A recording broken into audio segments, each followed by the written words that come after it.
Why do men avoid going to counseling? Let's talk about it.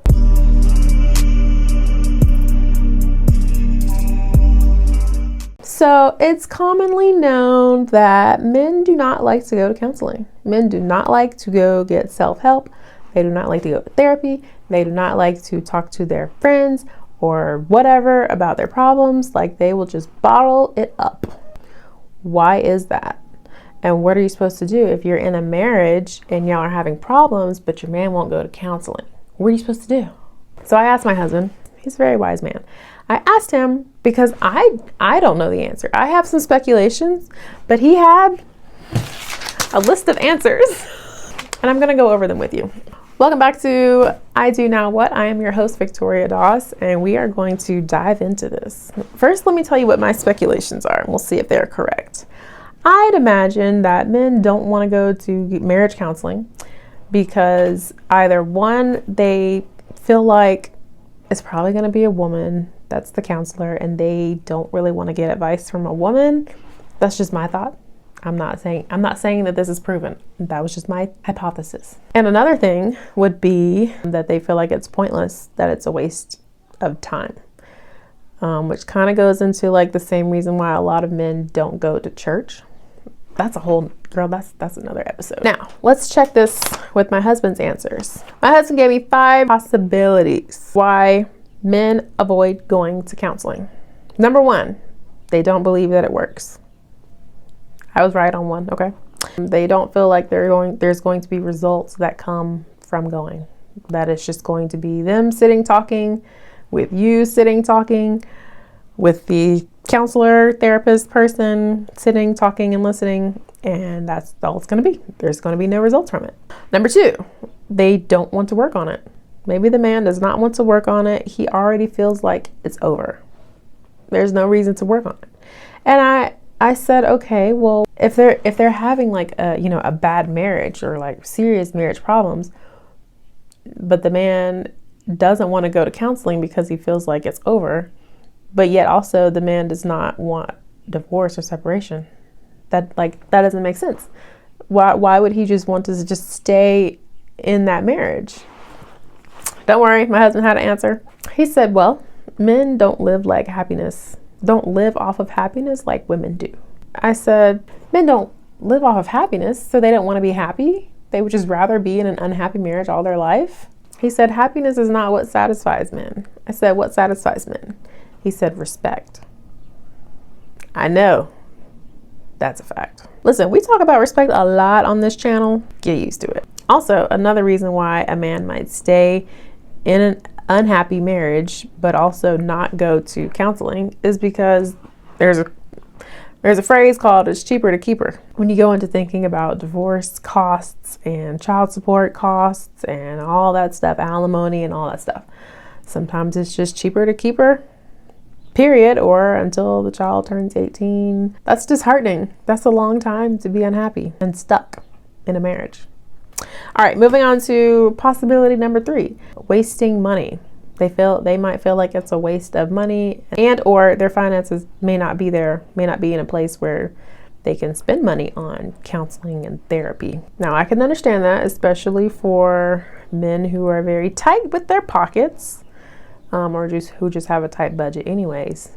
But if it's important enough, you would think they would want to prioritize it, especially if they prioritize other things financially that aren't a necessity, gambling on football games or stuff like that. Possibility number 4, if you won't listen to your husband, but you'll listen to a counselor tell you what's wrong, when your husband has already told you what's wrong in the marriage and how to fix it, but you're not listening. Why? But you're going to go to the counselor and listen to what they have to say. You maybe listen, maybe not. It might be a waste of money. Again, that's another reason. Now that is a mouthful right there. I want to dive into that because this sounds like a respect issue. Again, we talk a lot about respect in here. This sounds like a respect issue. If your husband has tried to say these things have to change in the marriage, and you have said, I'm not listening. But you're also like, come on, let's go to counseling. You know, you're trying to drag it by the ear. He already told you what the marriage needs to fix. Now, if you have a good leader, yes. And he can probably, you know, see further than you can. I don't mean that he's better than you. I mean, he can see further, like into the future, not in the psychic way. He's a visionary. Visionary. Leaders have to be visionaries. They have to be able to see more than just the present. They've got to be able to see the future, their family's future, their wife's, you know, where they're going. That's a leadership thing. That's something that I do not understand. I'm not a leader in that sense. And that's fine. But if my husband is trying to show me, he's trying to be like, look, in order for this to happen, we gotta do this, this, and this.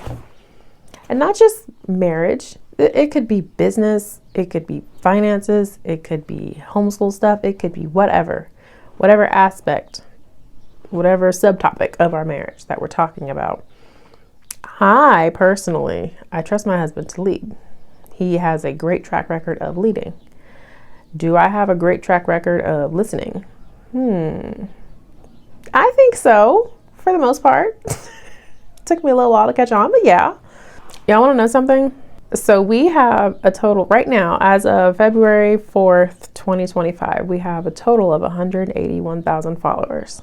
3 years ago, my husband started doing online videos and relationship marriage advice, trying to get that going. And he kept saying, come on, babe, can you come on camera with me? Can you say this on camera? Can you make a video kind of like this and do it? And I'm just like, I don't really wanna. And he's like, oh, it would be big. It would be huge. You know, a couple, you know, there's plenty of relationship guru men and marriage guru women, but there's no, like, it's very rare to find a couple, and a couple that's Christian, that's married, that is not afraid to talk about the things that we could be talking about, the tough topics. And I'm just like, I don't really know what I would say. You know, I just had a million reasons why I was like, I didn't see the vision. He saw it clear as day. I didn't see it. And then the next year, I was like, you know what? I'll give it a try. Just a little bit. I'll try a couple videos. I don't really know what I'm supposed to be sounding like or what persona I should personify, what personality I should embrace. I don't know. And here, 2 years after that, we're here. We've got a following, and we're just at the tip of the iceberg. We've got us a following. We've got our YouTube shows. We're teaching people. We're helping people. We're not just giving fluffy advice away that makes you feel good. We're trying to give you advice that will change your marriage, that will change your life, that will change how you are as a wife. My husband gives stuff change how you are as a husband. Anyway, I'm going off on a tangent here, but I'm just trying to give an example of your husband is a visionary. If he is a leader, he has to be a visionary. It's up to you to trust that vision. So if your husband is saying, I know what our marriage needs, and you're like, you might be the problem. I did do a video. We've done 2 videos on this now, that you might be the problem. I'm going to put it here, and I'm going to put it here. Continuing. Possibility number 5. This is the last one. The counselors are biased. It kind of goes into, they assume that it's a woman. Of course, you could always find a male counselor if they prefer the male. But if the wife finds the counselor, he might assume that, oh, the wife already told the counselor that this, and this is going on. She already told it from her angle. The counselor's already going to be biased. It's not going to hear my angle the same, etc., etc. So those are the possibilities that could be why your man is avoiding going to counseling and why you feel like you have to drag him by the ear. So what should you do then if this is the case? If one of these options is the case, either he doesn't believe it works, he doesn't want to work on it because he thinks the marriage is over, he thinks it's a waste of money, or he doesn't have money to put towards that. He's already told you what's wrong with the marriage, but you won't listen to him, but you're going to listen to the counselor, which is a whole other respect issue. Or he thinks that the counselor is biased. Well, me personally, I would look at myself. That'd be the first start. I'd want to make sure that it's not me, Because if it is solely me not listening to what my husband has already said that the marriage problems are that need to be fixed, if I've already gotten the advice and I just haven't taken it, what is going to somebody else going to do, right? I'd rule that out first. I would go back, honestly, like pull up notes on your phone. You can keep it locked. Pull up notes on your phone and try to think back to all the things that he has said over and over and over and over again that you need to stop doing. You need to start doing. You need to stop talking to him like you're crazy. You need to approach him like this. You need to, whatever. Secondly, I would look outside of counseling and maybe look at, if you guys go to a church, go to your church pastor, pastor's wife, whatever, and try to set up some kind of meeting there, or ask the church for prayer for that so that the church can be praying for that. Maybe do it anonymously, submit an anonymous prayer request so that, all your business is not out there for the prayer team. I would suggest going to some marriage ministry things in the church. If your church has like marriage events or retreats or stuff like that, I would suggest going to those. You could suggest to your husband, hey, do you think this would be a good idea for us to sign up for? If you guys don't go to church, or you alone go to church and your husband does not go to church, think of some kind of wise male contact that your husband might have.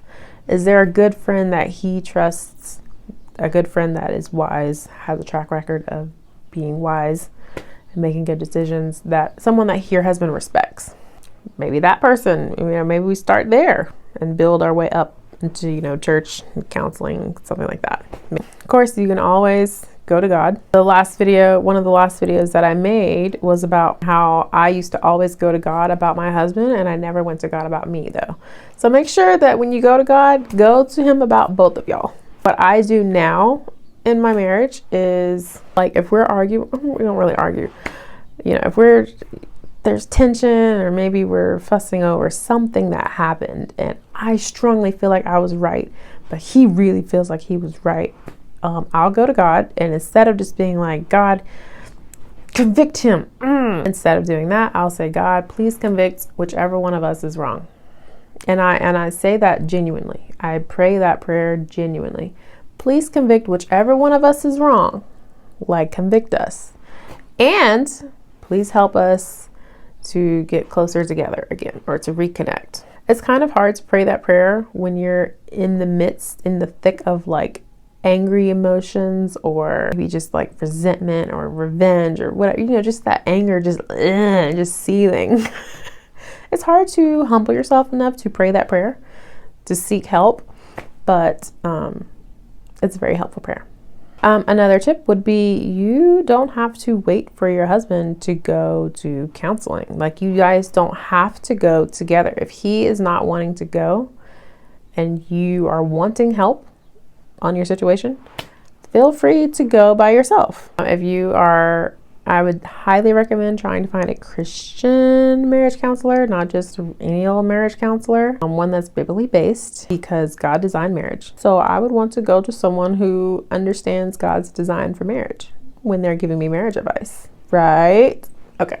And if finances is an issue, maybe reach out to your church and see if they have some kind of program or something that they can do to help you financially with that, because your church should definitely be in the business of keeping marriages alive and thriving. So I would think that they might be willing to help out with the cost of marriage counseling. You never know until you ask. There's nothing wrong with asking. All right, that's all I have for today. If you guys have any other theories of why men avoid counseling, drop it below. Maybe there's something that I missed. Maybe there's something my husband missed. I would love to know your theories. Keep it respectful in the comments, though. All right, that's all for today. I'll see you guys next episode. Bye.